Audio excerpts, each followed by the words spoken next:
carry a certain strength. Where did that even come from? So that's what really had me set aside my, I'm like Shantae, I set aside my kind of fiction approach and fiction exercises and got into this nonfiction to really dig into what was going on with Black women and to give us a way to begin talking about it differently. That's amazing. It is. It is. I'm like, I want to know. That's so much. Yeah. Like, I want to know some of the answers to these questions in terms of why. Why do we see it? Can you share some of maybe the top 2 things that you've discovered, Melissa? Yeah, and it's the crazy thing about it is you really can trace this all the way back. You can trace this all the way back and doing research and all these different documentation that you'll find. So we all know about, Angola and the slaves being brought over and the San Juan Bautista and we ended up where we ended up. But what we don't look at are kind of the things around that. And there's this kind of through line from that moment to today of how Black women's bodies were not their own. And not only were their bodies not their own, but their actions were driven. And this was, so what we're talking about, in kind of sidebar for a second, there's the race part, but then there's the sexism part. And there's the piece about being the Black woman that is so powerful and that causes such negative reactions, even if it's, something that people don't even realize that they're doing, it's unconscious. But it is a reaction, but you can trace it all the way back. And if you look year by year, decade by decade of how Black women were either put into certain corners or stereotyped, or laws that were created to manage their bodies and their minds. Look, there's this one part of the book that I actually had to, when I was writing and researching it for it, and Shantae, you may have gone through this as well, I had to go into prayer, because it was so powerful. And this was the part about Black women during the Civil War. And this was something I had never learned about before. And that was, but I thought about it, and it made sense. Where were the Black women? And what was going on was that these refugee camps, and you hear them referred to as contraband camps because we were referred to as property, but what they were, we were trying to leave where we were, and we were taking the children because the Black men were off. If they were fighting or they were building artillery or whatever they were doing, the Black women were still left behind. So a lot of these Black women and these children were trekking and trying to find safety with the Union Army. But the Union Army turned them away. This is amazing research that was done by this sister, Thafolia Glenn. I highly recommend, I reference her in the book, you should look her, anybody should look her up.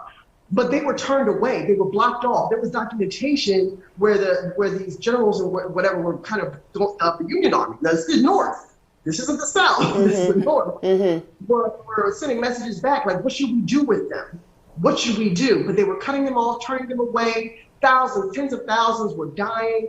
You had these, these refugee camps where it was largely children and Black women, and there were some men there.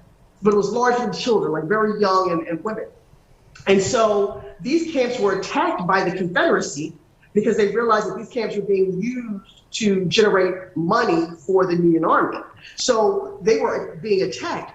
What they were doing, they were slaughtering these Black women and children. Now, think about that for a moment. So when you talk about disruption and trauma in your DNA, if children were being killed, women were being killed, you have families and lineages that are disrupted. So when you talk about slavery and the impact of slavery, that's one thing. But there was so much more that happened that fed into the trauma that's in our DNA. And then so you follow that line forward. So you follow that and think about the trauma that it carries and the trauma that is now internalized in us, how that gets passed down, and how we then learn to cope and that strength. And so we then say, okay, children, I'm going to take y'all kids, y'all children with me. We're going to, if we get sent back into slavery, if we survive that awfulness, that the death and dismemberment, then we're going to go back to the plantation because that's what we were sent back to. But now I'm going to take care of these kids, but I have to still stand. Right. I have to still make myself rise. Right. So, but that comes from a place of pain and fear, and it's become so internalized. And then there's a part, I don't want to say it all the time, stop talking a second, but there's a part in the book where we talk about how we see ourselves and how this is all led into how we see ourselves. And so I think if we get this, and Black women, if we understand this, it will significantly shift, not only how we respect our own bodies and our own self-care and how we walk through this life, but also help us interact with our sisters. So that's one of the parts that was powerful to me. It is so difficult. It is hard, even in 2022. It's almost like ghosts or spirits or things are still tied to us as Black women. And it is a constant fight. It is. And just to be able to speak your mind, to get people to understand that no is a complete sentence, we're still dealing with that. Like, there's a lot, but the difference between now and then is that there are people like you, there are people like Shantae, there are people that are writing books. So that's a tool. That's something that can help us be empowered. There's chat groups, there's the internet, there's so many different things now that can allow us to at least articulate that this is what we might be experiencing, because there was no communication like this back then. So now we have this platform to talk about it. And it's not even just for women. Men are leaning in too to listen, because they want us as women to be whole and successful. And we all know if we're good, they're good. And if they're good, we're good, right? So we're all trying to shake this thing that we've had on our backs for so long. And now we're starting to get in a space where there's no judgment. Yet we're using the word trauma, to help people be sensitive to the fact of what's going to be said. But then we also hit them with, here's some tools, here's some strategies, here's some workshops, here's some conversations you might want to lean in on just to understand who you are and where you come from and what you're made of. And you don't have to carry this mantle. I'm trying to change people to stop saying we're super women, we're superheroes. That is not a compliment. It's not. It's counterproductive. It is not a compliment. It is not. Let me say it again. It is not a compliment. It's not, because we don't want to put on a cape. We don't want to have to do these things. But if people don't step in the space to help us to do it. That's right. We're going to do what we need to do to get it done. It's just like Melissa said, we will and have over the course of generations. But I think you're exactly right. It is a matter of taking the help when it is available, making sure that people understand that it is not a compliment to be that superhero. And, again, we'll be there. We'll be there. Historically, we have been. But I think it is so important to understand that assistance, let's do this together. It makes a difference. Makes a big difference. Shantae, tell us a little bit more about Detours. Yes.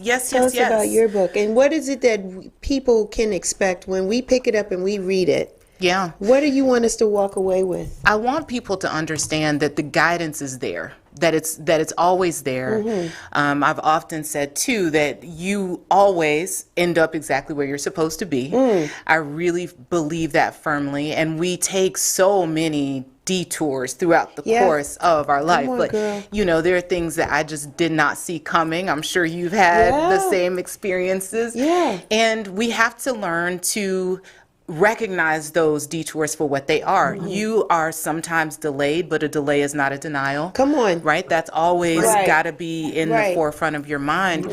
So Detours is a collection of stories, very personal stories from about 10 years or so.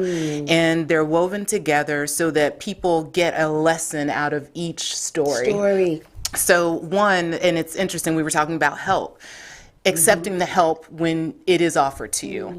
There's a story that I share in the book about not knowing how ill I was at one point. And a coworker, a really good friend of mine, shout out to Ed Adams, realized that I was not well, checked on me, took me to the hospital, had to spend the night in the hospital. That's just how ill I was, but I didn't know it. Right. And so that was an example of somebody coming to the rescue, stepping in and saying, hey, I got you. And thankfully, all worked out. But I think sometimes we forget that we do have resources.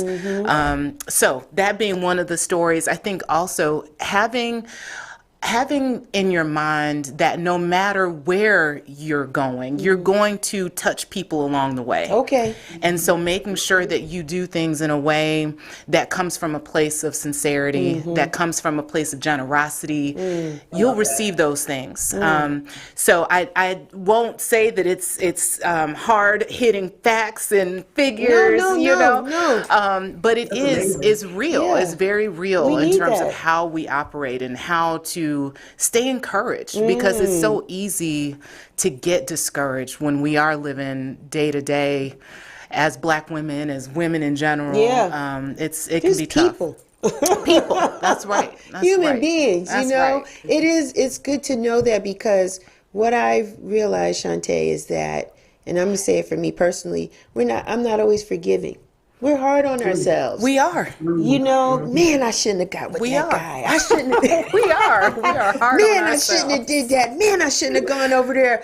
You beat yourself up, but you don't understand. And I appreciate your book because it's a fabric. It is a story. Yes. And in every experience that you have, we're supposed to learn something from the experience, right? Please do. Whether it's from either it's about the person that we had the interaction with, or really ourselves. That's right. And I think it's a great tool for relationship building, because oftentimes we don't own our ish. Come on, Michelle, say it again. Don't. I'm saying to the people in the back. Oftentimes we don't own our ish. It's always someone else's fault, this is fault. But when you have these engagements with people, what is it that you were supposed to take away from? What were you supposed to learn from that engagement? That's right. Right, wrong, or indifferent, right? There's that person's story, your story, and then there's the truth. But if we learn to be accountable for our part in everything that we do, sometimes it's good, sometimes it's not good, but we have to learn self-accountability. That's right. And remember that you are going to get wherever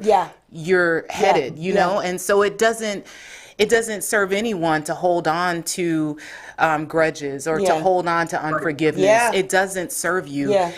Go ahead, put it out there. Hey, I'm sorry, I messed up, right? And let's keep this thing going. I think it's exactly right. It doesn't serve us. No, I think you block your blessings when you don't forgive and you don't forgive yourself, because you have to learn kindness, and I think that starts with yourself. Oftentimes, we're not kind to ourselves. We're hard on ourselves, with the mistakes that we've made, or the engagements or things that we've done, or just where we are overall in life, right? We're getting older, and sometimes we look back and we're like, I'm not where I wanted to be. I'm not doing what I need to do, and we beat ourselves up. And we have to learn that. And for me, I'm a faith person. Melissa said she prayed as she did the book. I know you are a faith woman here too. So I know that our steps are ordered. They are. But it takes us time to get there, right? I think just the more you live, the more you know that your steps are ordered, and you're not in any place by coincidence. That's true. Right? You're not. And I think that's one of the things that I have to bear in mind too. When people ask about it. It's a spiritual book. It is one that, if you were to sum it up, it is all things work together. Right? Like that is basically the through line of the book. And they do. Our steps are ordered.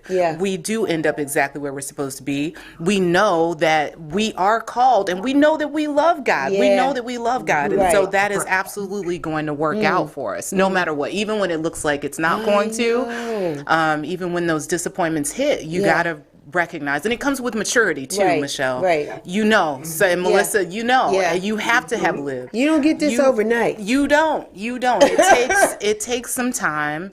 And I think ultimately I'm hopeful that, here's a little something for those folks that might have taken a little longer.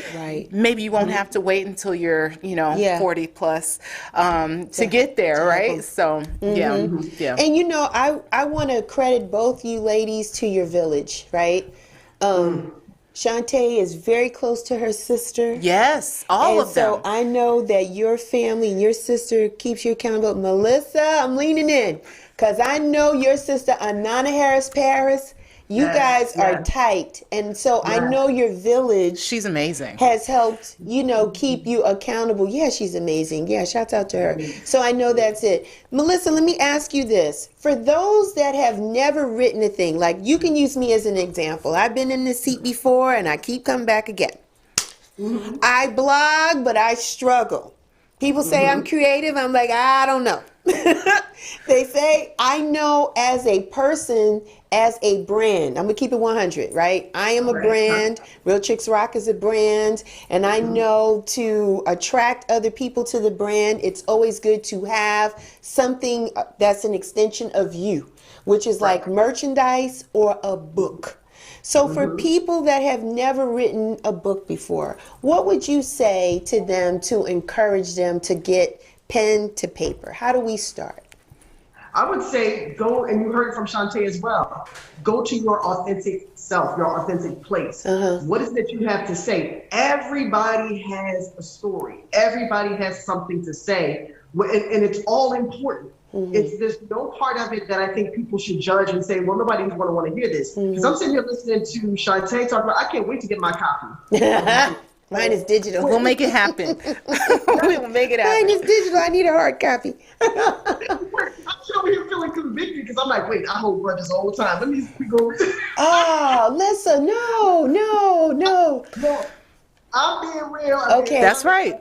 Okay. So that's the part I'm working on. But I would say if you are going to do this, if you're thinking about this, you find your authentic place. If it's a nonfiction, there's a story that everybody's bubbling up. Something that's kind of in the back of your mind, like, what if this happened? What if somebody did this? Or even some experience that you've seen or, come in contact with. That's a wonderful story that somebody's gonna want to hear. I would say just start. Don't go into it thinking I'm going to write a 300-page book. Right. Go into it saying I'm going to put my thoughts on paper. Okay. And let's see where it leads. Okay. Shantae, what say you? I agree. It is a matter of being authentic. And that's something that we always learned in journalism school, too. You have to write what you know. You have to write in your voice. Don't try to contrive some other voice that is not yours. And I think, too, that this really got done over the course of a year, let's say, because of an event called NaNoWriMo. And a really good friend of mine, shout out to Ken Bivens, encouraged me to actually, encouraged me to partake in this event. And it is the month of November, I believe. You are to write every single day. Okay. And so whether you take part in that or you just decide, all right, every day, 500 words, maybe that's a little much, 250, but I agree with Melissa. Absolutely. You've got to just start. Don't think that you have to write that 300-page book. This one is about 150 pages. So it doesn't have to be terribly long. Right. But I think just getting started and relying on your village. Carlton Hargrove, who's been on the show. Shout out to Carlton. He was my editor. And so I think that having people around you who are willing to hear you out and who you trust to bring the project forward is really important too. I'm going to appoint you as my editor. That's fine. I do that. I would be happy to. No problem. Do you think your book was a release for you as well as trying to help other people? Absolutely. When I think about things that I start out with, talking about people who may or may not have been interested, right? Because we go through that. And it really did kind of help me to understand the mechanics of that. It's not always, again, a bad thing. Right. Things work the way they're supposed to. And so I do think that it was a recognition for me. I also got a chance to talk a lot about my dad and my grandmother. Okay. And so that was also very good. It gave me a chance to reflect on how I was brought up. There's a story that I share about cooking. I love to cook. And my grandmother taught me to peel an onion. And I mean, you had to do it layer by layer. There was no cutting off the top. Like, oh my gosh. But these are the things that I think have instilled in me a certain fortitude. And I'm going to get this right. I'm not going to do it halfway. And so I think it was good to revisit some of those things and understand how I'm made, even as I encourage people to do it right. You know, don't be impatient. That's another chapter of the book. You know, things that I know we often get caught up in, but you have to work your way out of. Is there a workbook that would come with that in the future? Come on, you know it. You know this. You know this. There are 4 or 5 elements throughout the book. There are, I call them signal lights, just things to remember along the course of your journey. And so that is absolutely plan B, not plan B, next step, along with the audiobook. Nice, because I would love to hear your voice. Ooh, I'm tickled. I would love. I'm an Audible girl. I'm an Audible girl, and so I need to hear them. I listen to the books, and I'm like, wow, like I get so much reading done through listening. Because when I pick up the book, I'm like, and I fall asleep. It happens all the time. I'm sorry. I'm Audible. Melissa, what say you? You're going to do Audible too for No Weapon Form? I am. So No Weapon Form actually has a couple of ride-along pieces. So in the back of the book, after we really go through all of the meat and some of the wonderful conversations, we have some beautiful Black women, including our beautiful host. When we get to the end of it, there's a plan. And so that's the first step before you move into healing. You really have to be able to lay your burdens down. And so we walk through how to lay your burdens down using power. So that part is included in there. The part that I'm excited about too, Michelle, is I created an intersectionality, trauma, and stress assessment. So you know how there's assessments out there for PTSD, there's ACEs, there are all these other screening mechanisms so people can at least understand directionally where their risk might be. But there was nothing for Black women. And for our unique circumstances of, you know, the intersectionality of racism and sexism. So the ITSA exists right now, and women can go on, try it, see what their score is. And so again, it's not a clinical assessment, but it is something that's directional like anything else. So you can understand, all right, am I in a good place? Or is my score a little bit high? Do I need to reassess my support system? Do I need to reassess my self-care plan? It is designed so that you check in every 90 days. So those pieces exist, but definitely the Audible component we're going to be working on. Let me tell you, I took the assessment, Melissa, and I did, and I was happy to see that I came in, I think, at a 42, which was good. It was 42 out of 70. But the questions that were asked were really something else. I had a conversation recently about, have you ever had to maintain the household financially for your partner?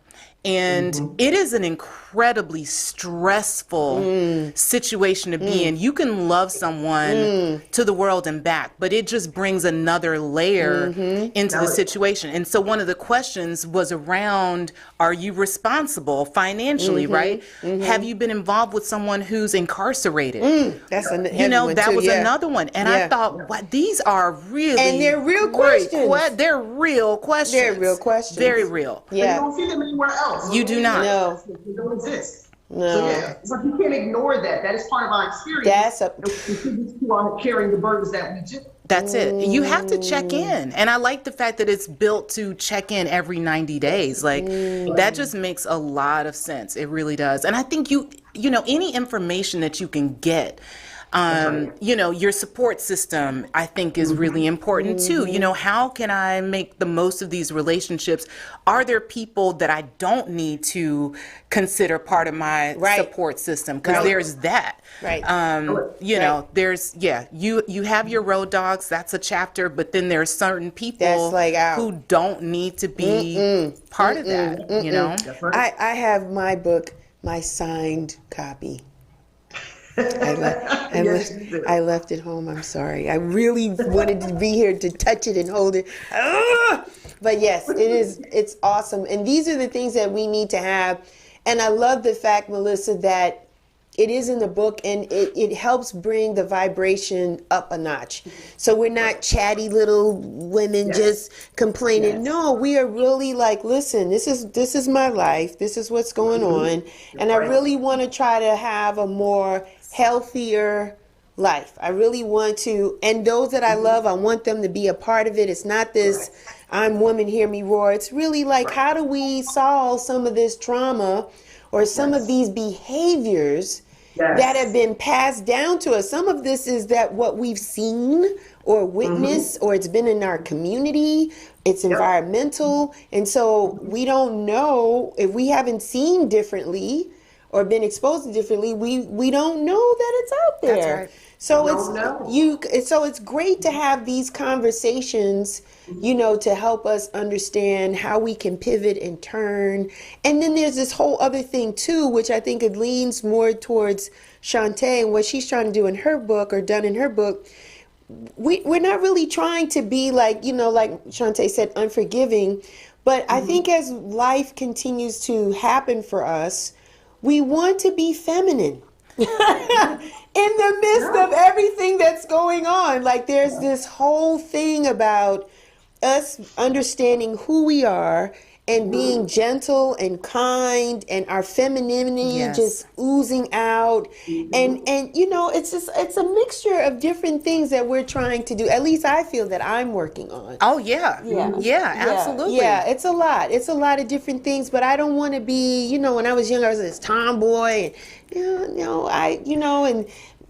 roll and snap my fingers and do it. No, we're not doing all that. We're not doing all that. We're not. And I think too, there's something to be said. There's something very powerful in serving. Yes. And I don't know that enough people get that they understand that it's really okay to say, hey, let me do that for you. And not in a I'm trying to do the most kind of situation. But like, I was reflecting on this recently. I really enjoy helping. Like I really enjoy being that person that's like, how can I help make your life better?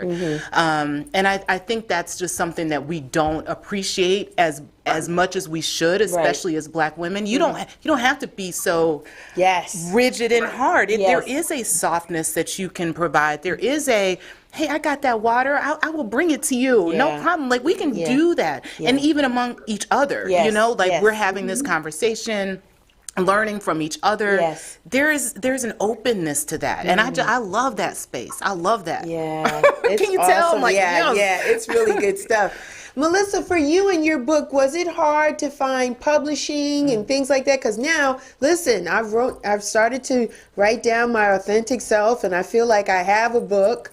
So how do I get it published? What was the next step? What did you do? So for me, I decided to go the self-publishing route. I know a lot of authors are doing that because you can kind of own the process a lot more. I didn't want someone to tell me, you know, what had to be here and what had to be included. But I figured that was the way to really make it what I wanted to make it. Now, that was just my assumption. Didn't know if that was the right thing or not, but it works for me. So I would say that there are tools out there, and there was a lot of research, a lot of education that I had to go through. But there are some tools out there that do make it achievable for you. I would say, you know, once you get it done and get it out there, I actually hired a marketing team though. So they're helping me to get out and promote it and position it where it needs to be. I still had an editor review it so that it was clean because I still wanted a very quality product. And I think that's what we should hold ourselves to.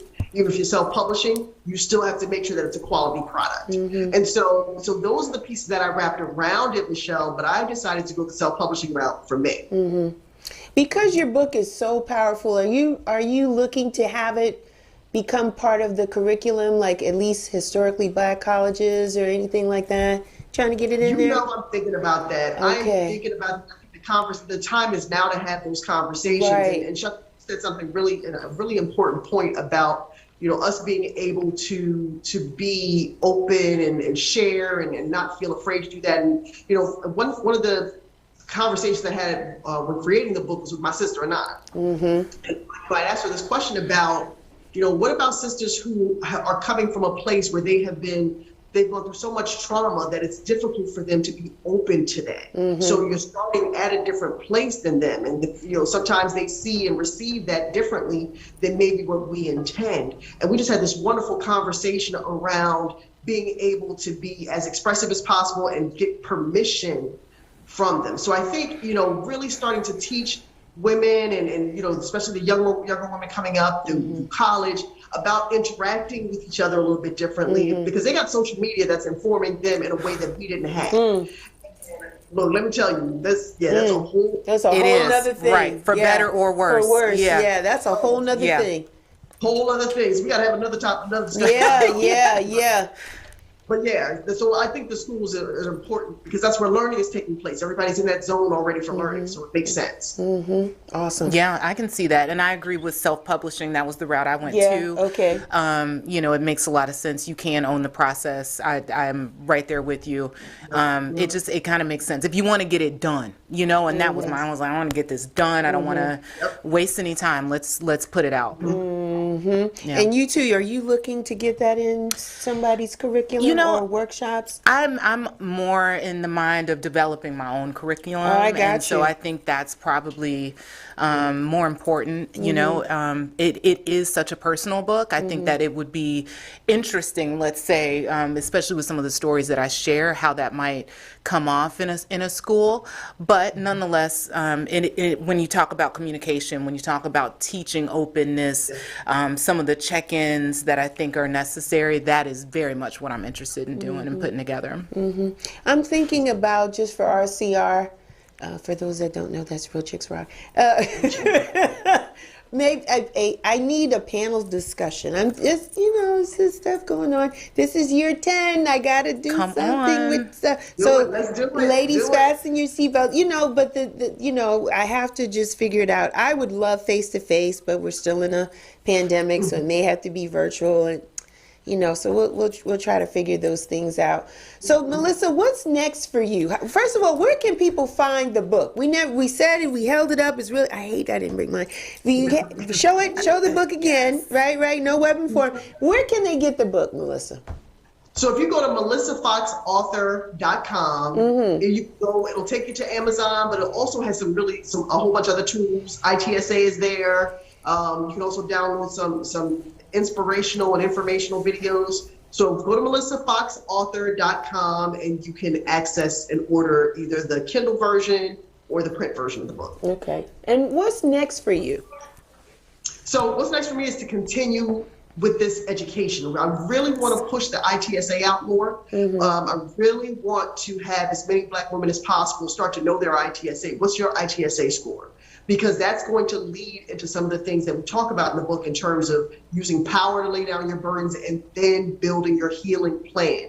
And as a part of that healing plan is, self-care, meditation, everything that goes within it, eating right, just being differently about your health, and then you'll start to see those health disparities come down. So what's next for me is to work on getting this message out, make it a movement. This is, there's a lot going on already. I think there's actually a movement in place. So just joining in with that, to continue to push it out so women know what they have access to, what the tools are, and then what the path is to make it happen. Yeah, we need that. So good. Yeah. So good. Yes, we need it. We need that because we don't know. And I said to some people this morning, I was on Clubhouse, and I was saying the pillars for me is happiness, joy, and peace, and health.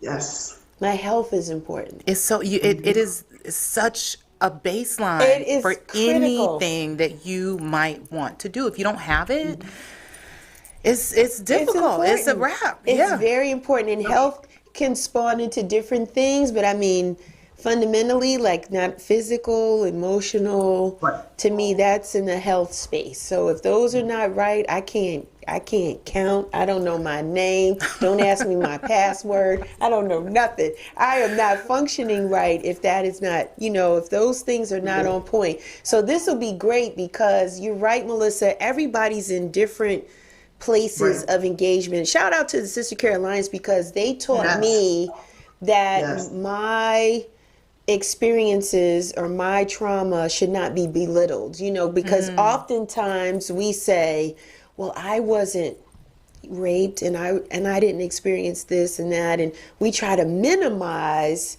what we've gone through. But if it's traumatic for you, damn it, it's traumatic for you. That's right. You know, and it shouldn't be silenced, and it has a space in the world of trying to get healthy and to get well. So I just appreciate that, you know, yes, we are all different, and unfortunately people have had some experiences that, oh my God.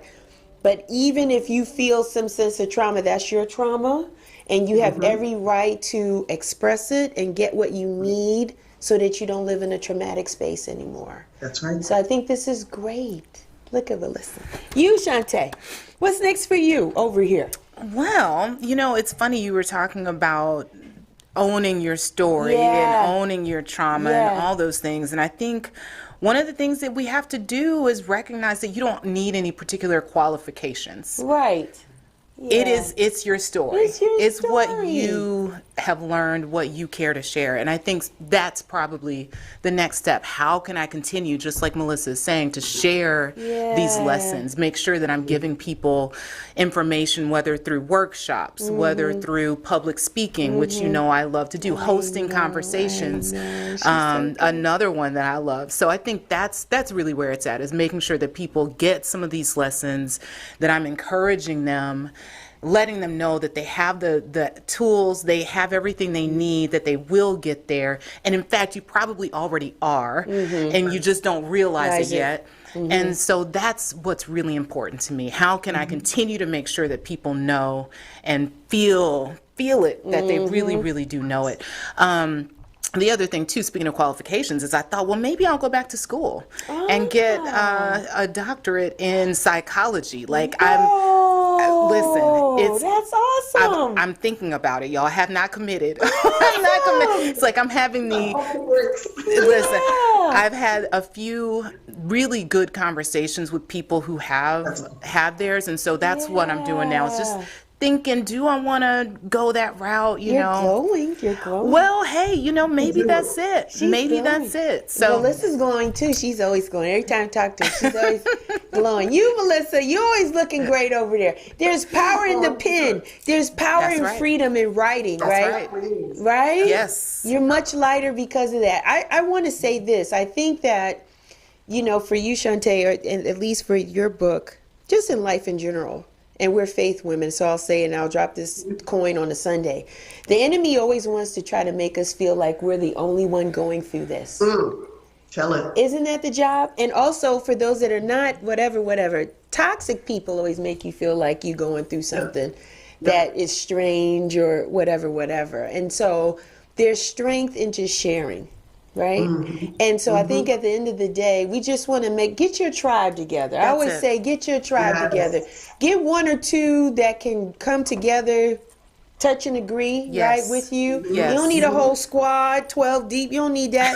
One or two people that you can be vulnerable with, transparent with, so that you know, and they can help you understand that you're not going through this by yourself. There's so much information out here to help us at least stand. That's it. Not to hover over anymore and have our head down in shame, but to at least stand and enter a room and be counted. That's right. Right? That's what it is. That's what we need to do. And that's what I love about this platform, giving people the tools of empowerment. And you do it. And you do it. You are bringing people together and sharing the information, Michelle. And you've been doing it. I love it. How can people get your book? They can get it at shantaesays.com, and that's CHANTESEZ.com. That's also my Instagram handle. You can probably find me on Twitter under that handle as well, but I'm not I'm not part of Black Twitter. No, but you're on Instagram. But I'm definitely on IG. Facebook, the same. But the book and a link to the book is on my website, shantaesays.com. Awesome. Melissa, you have an Instagram handle too, don't you? Can people get that? Yes. Melissa Fox Author. So you can still find me there as well. Okay. That's what we want. I just made a note about Shantae Says. Right? Yes. So what we're going to do, we're going to do offline, we're going to get these books exchanged. I need a hard copy of yours because I have a digital, have Melissa's at home. You ladies are going to share books. Yes. And this is what we're going to do. This was awesome. This is awesome. This was so good. Wonderful. I enjoyed this. This was good. I have this is what we want. This is what we need. Yes. So the tools are out there. I suggest if you love to read, ladies and gentlemen, please get these books, because there's information and empowerment that lies within it. Again, we want to strengthen our community, right? We want to strengthen ourselves as women. You may know a sister or a cousin or a niece or somebody that these books can help, We don't need to give gifts just around Christmas. Give gifts just because, right? You know what I mean? We wait until the end of the year and be like, what can I do? If you think of somebody that would be even enlightened, how about this? Everybody doesn't have to be going through a struggle. How about that? Right. You could just share this book with people that enjoy to read, that enjoy being informed, and that they're going to speak on this. And we want to kind of help people. We want to cross-pollinate this information. So don't keep this a secret. Let's get it out there. Michelle, thank you so much. I just got to say this before we go. First of all, happy belated Real Chicks Rock Day. Oh, thank you. Get out there. Congratulations. Thank you. That's right. Thank you. And you are so, just the time that I've gotten to know you, the wisdom that comes from this woman. I am just telling you, every time, just light and sunshine and wisdom. I just love talking to you. I feel honored to be here today. Shantae, meeting you was wonderful as well. But I got to shout Michelle out. I got to shout you out. I mean, every time I'm connected with you, this energy, I love it. Love you. Thank you so much. Thank you so much. Thank you, Melissa. It's not me, it's him. And it's experiences, and it's what we're all collectively doing, right? We've gone through some things, and our goal or our charge is to help minimize or reduce other people going through what we've gone through. So if you know something, you should say something. You should share something. And as I'm getting older, I'm going to say it because I'm proud and I look cute. I'm cute. I'll be 55 this year. So you get to a place in your life where you become wisdom or the elder. We are cultivating ourselves as a community so that we can help pour back into the younger generation. And you do this. Once again, you do this, Michelle. I second everything Melissa said. Everything. And I've been privileged to see the journey as well. I mean, season 7? You said it's coming up. This is 6. We're going to season 7. This is a big year. This is a lot of different things. And for those that don't know what the ladies are talking about, I didn't say it at the beginning of the show.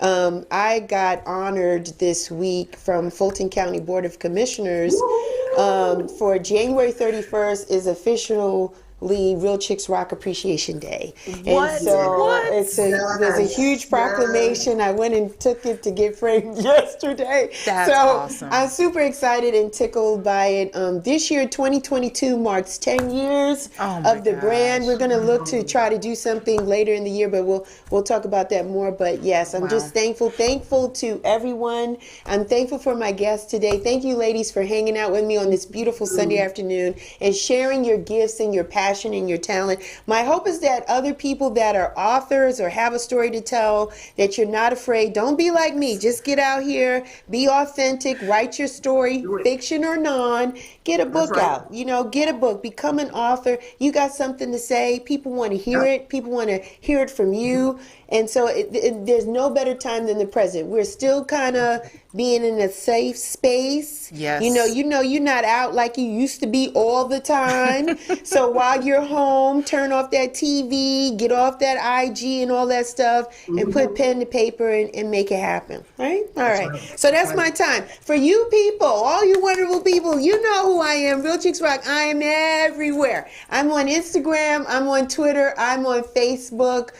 Check out the website, realchicksrock.com. You need a t-shirt. I don't care if it's cold. You still look cute in the t-shirt. Go to the website, order your t-shirt. You need them because you'll blink 2 times and spring will be here and you're going to be like, I don't have my Real Chicks Rock t-shirt. Go to the website, get your t-shirt, realchicksrock.com. That's my time. But before I go, I want to say this because I loved Frankie Crocker. I grew up with him in New York, listening to him on the radio all the time. And this is what he would say to the people. He would say, may you live to be 100, and I live to be 100 minus a day, so I never have to know that beautiful people like you had passed away. Until next time, be well.